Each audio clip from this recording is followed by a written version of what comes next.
ในวันที่ 16 เมษายน 2025 เป็นมื้อที่ 3 ของบุญสงกรานต์ปีใหม่ลาว พ.ศ. 2568 ได้หมุนเวียนมาฮอดอีกครั้งหนึ่ง เห็นว่าบรรยากาศมีความฟดฟื้นม่วนซื่น และสามารถรักษา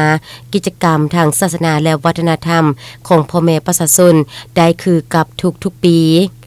บรรยากาศของการลิ้นบุญสงกรานต์ภายในเทศบาลแขวงโบริคำไซ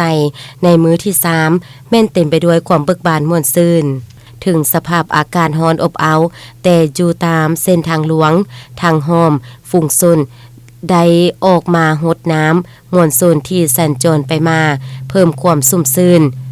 นอกนั้นอยู่ตามวัดวาอารามแห่งต่างๆมวลชนจำนวนหลงหลายบ่ว่าจะเป็นผู้เฒ่า สาวหนุ่มหญิงชายใหญ่น้อย ได้หลั่งไหลเข้ามาส่งพระพุทธรูปเพื่อความเป็นสิริมงคลแก่ตัวเองและครอบครัว